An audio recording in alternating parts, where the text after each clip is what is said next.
तो दोस्तों जैसा कि आज 22 फरवरी को हिंदी का पेपर था, तो आज हम इस पूरे पेपर को सॉल्यूशन सहित आपको बताने वाले। देख सकते हो 2024 का सामान्य हिंदी का पेपर था, 302 डीएम पेपर कोड था। बहुत ही मस्त पेपर, एकदम आसान सा पेपर आया था।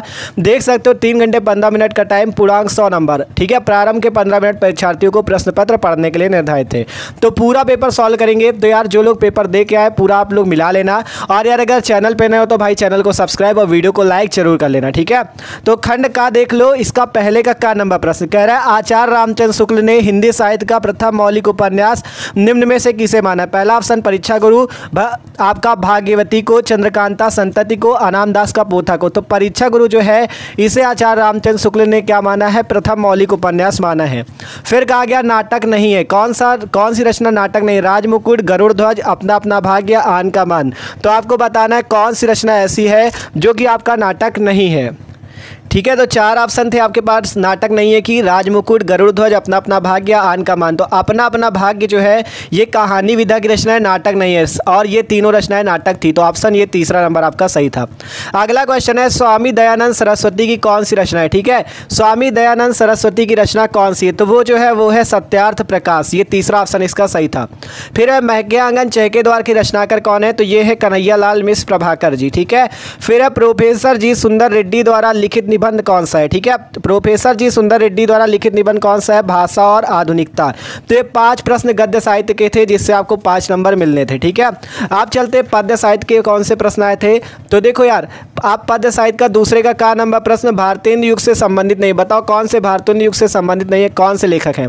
पहला ऑप्शन भारतेंदु हरिश्चंद्र, ये तो भारतेंदु युग के ही हैं। बालकृष्ण भट्ट भी भारतेंदु युग के, प्रताप नारायण मिश्र भी भारतेंदु युग के, लेकिन महावीर प्रसाद द्विवेदी युग के हैं। ठीक है, तो ये वाले आपका चौथा नंबर ऑप्शन से हो जाएगा, ये आपके भारतेंदु युग के नहीं है। फिर है राम की शक्ति पूजा के रचनाकार कौन है। ठीक है, राम की शक्ति पूजा के रचनाकार कौन है ये आपको बताना था। तो सूर्यकांत त्रिपाठी निराला राम की शक्ति पूजा के रचनाकार है। ठीक है, तो मस्त क्वेश्चन आए थे, आप खुद देख सकते हो। ठीक है, वीडियो अच्छा लग रहा हो तो भाई लाइक और चैनल को सब्सक्राइब जरूर करना। ठीक है, अगला क्वेश्चन है, धर्म के प्रति अनास्था तथा शोषक वर्ग के प्रति घृणा किस वाद की प्रमुख विशेषता है। प्रगतिवाद, छायावाद, नई कविता या प्रयोगवाद। तो प्रगतिवाद की प्रमुख विशेषताएं हैं। ठीक है, फिर है चिदंबरा के रचनाकार कौन थे। महादेवी वर्मा, मैथिली शरण गुप्त, सुमित्रा नंदन पंत या भारतेंदु हरिश्चंद्र। तो चिदंबरा के रचनाकार थे सुमित्रा नंदन पंत जी। ठीक है, फिर है अभिनव मनुष्य वाक्यांश के रचनाकार कौन थे। तो अभिनव मनुष्य तो सबको पता है, रामधारी सिंह दिनकर। ठीक है, तो ये आपके 5 प्रश्न जो थे पद्य साहित्य के थे। एकदम मस्त पेपर आया था, आप खुद देख सकते हो यार भैया। ठीक है, आप चलते प्रश्न संख्या 3 की ओर। एकदम मस्त वाला पेपर आया था, देख सकते हो। निंदा का उद्गम, 30 प्रश्न संख्या 3 में गद्यांश हल करना था। कह रहा था निंदा का उद्गम ही हीनता और कमजोरी से होता है। मनुष्य अपनी हीनता से दबता है, वह दूसरों की निंदा करके ऐसा अनुभव करता है कि वे सब निष्कृष्ट है और वह उनसे अच्छा है। ठीक है, तो एक गद्यांश आया था आपके पास और आपको इन गद्यांश के 5 प्रश्न दिए गए थे। इन 5 प्रश्नों के आपको उत्तर आसानी से लिखने थे जिससे आपको 10 नंबर मिलने थे। ठीक है, फिर देख सकते हो यहाँ पे अथवा भी लगा था आपका। ठीक है, यहाँ पे आपका अथवा भी लगा था, आप ये वाला गद्यांश भी कर सकते थे। ठीक है, देख सकते हैं, मैंने बहुतों को रूप से पाते देखा था, बहुतों को धन से और गुणों से भी बहुतों को पाते देखा था। ठीक है, आप ये वाला भी गद्यांश कर सकते थे, चाहे ये वाला गद्यांश कर लो आसानी से या ये गद्यांश कर लो, जो आपको आ रहा हो कर सकते हो। 5 प्रश्न थे, इसमें भी आपको 5 के उत्तर देने थे जिससे 10 नंबर आपके मिलते। ठीक है, फिर आता है प्रश्न संख्या 4। प्रश्न संख्या 4 पद्यांश था। दिए गए पद्यांश पर आधारित निम्नलिखित प्रश्नों के उत्तर दीजिए। तो देखो, मुझे फूल मत मारो होकर मधु के मीत मदन, पटु तुम कटु गरल नगारो। ठीक है, तो ये वाला आपका पद्यांश आया था, इसके भी 5 प्रश्न दिए गए थे, 10 नंबर का ये वाला भी आपका था। तो देख सकते हो पेपर मस्त था आपका। ठीक है, फिर यहाँ पे नीचे अथवा लगा हुआ था। ठीक है, ये अथवा लगा हुआ था, अथवा पे यहाँ पे भी पद्यांश आपको दिया गया था ये वाला कि बीती विभावरी जागरी, अंबर पनघट में डुबो रही, तारा घट ऊषा नागरी। ठीक है, तो ये वाला पद्यांश भी अगर आपको आ रहा था तो आप ये वाला भी कर सकते थे, महादेवी वर्मा का है। ठीक है, तो इससे भी आप आसानी से कर सकते थे। 5 प्रश्न से 10 नंबर मिलते, जो पद्यांश आ रहा था मस्त तरीके से कर सकते थे। फिर देख सकते हो जीवन परिचय पे आ जाते हैं। प्रश्न संख्या 5 का निम्नलिखित में से किसी एक लेखक का साहित्यिक परिचय देते हुए उनकी प्रमुख रचनाओं का उल्लेख कीजिए। पहला था कन्हैया लाल मिश्र प्रभाकर, दूसरा था हरिशंकर परसाई, तीसरा था doctor APJ Abdul Kalam. 5 number का था।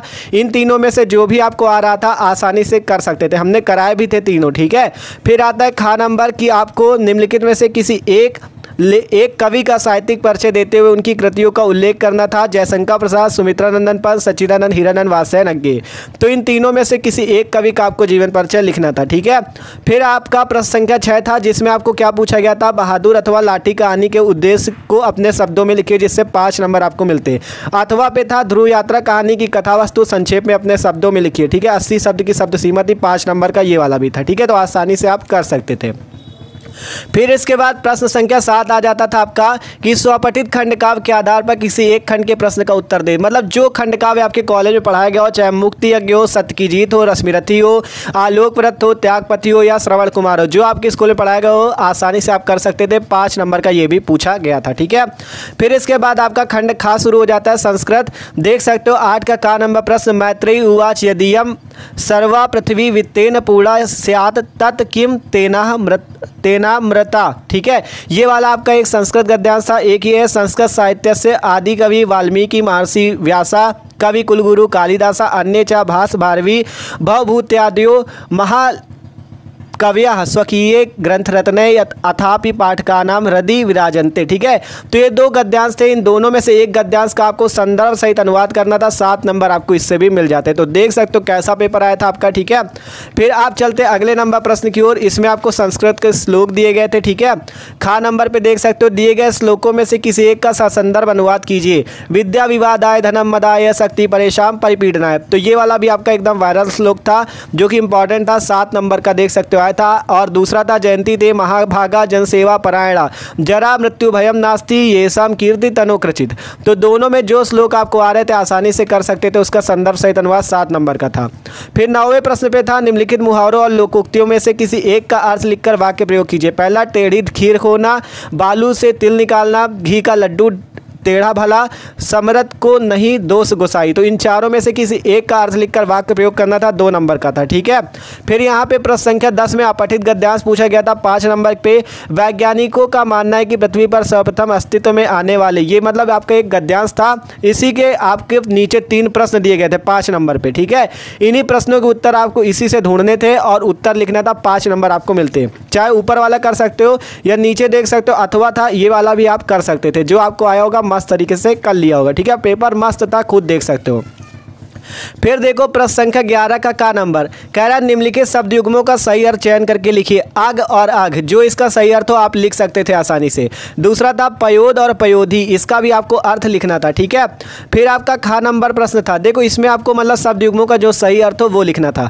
फिर खा नंबर है, निम्नलिखित शब्दों में से किसी एक शब्द के सही अर्थ लिखिए। ठीक है, मतलब एक शब्द के 2 सही अर्थ लिखिए।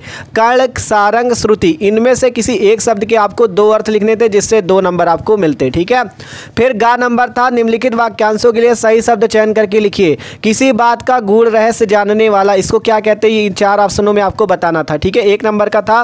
फिर जिसे समझना कठिन हो वो आपको बताना था, वो भी 1 नंबर का आपका था। ठीक है, फिर घा नंबर प्रश्न था आपका, निम्नलिखित में से किन्हीं 2 वाक्यों को शुद्ध करके लिखिए। आपको ये 4 वाक्य दिए गए थे, चारों में से किन्हीं 2 को शुद्ध करके लिखना था। 2 नंबर का था। ठीक है, फिर यहाँ पे देख सकते हो श्रृंगार रस आपका पूछा गया था। जैसा कि आपको पता है रस छंद अलंकार तो आना ही आना था।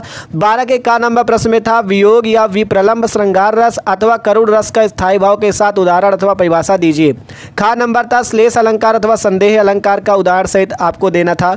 दोहा अथवा कुंडलीय छंद का लक्षण सहित उदाहरण देना था। 2, 2, 4, 2, 6 नंबर का ये प्रश्न आपका था। ठीक है, फिर आप चलते प्रश्न संख्या 13 की ओर, जो कि आपका पत्र आया था। प्रश्न संख्या 13 में था, परीक्षा के समय बिजली कटौती न करने के लिए अपने जिलाधिकारी को एक प्रार्थना पत्र लिखे। 6 नंबर का ये पत्र था। अथवा भारतीय स्टेट बैंक के शाखा प्रबंधक को उच्च शिक्षा ग्रहण करने हेतु ऋण प्राप्ति करने के लिए आवेदन पत्र लिखिए। ठीक है, तो ऋण प्राप्ति वाला हमने आपको कराया भी था और आया भी, देख सकते हो 6 नंबर पे। ठीक है, फिर प्रश्न संख्या 14 था, इसमें आपको निबंध आया था कि निम्नलिखित विषयों में से किसी एक विषय पर अपनी भाषा शैली में निबंध लिखिए। पहला नंबर अंतरिक्ष में भारत के बढ़ते कदम, ठीक है, जैसे अभी चंद्रयान गया था उस हिसाब से। दूसरा प्रजातंत्र में विपक्ष की भूमिका। तीसरा भारत के आर्थिक विकास में गैर परंपरागत ऊर्जा स्रोतों का योगदान।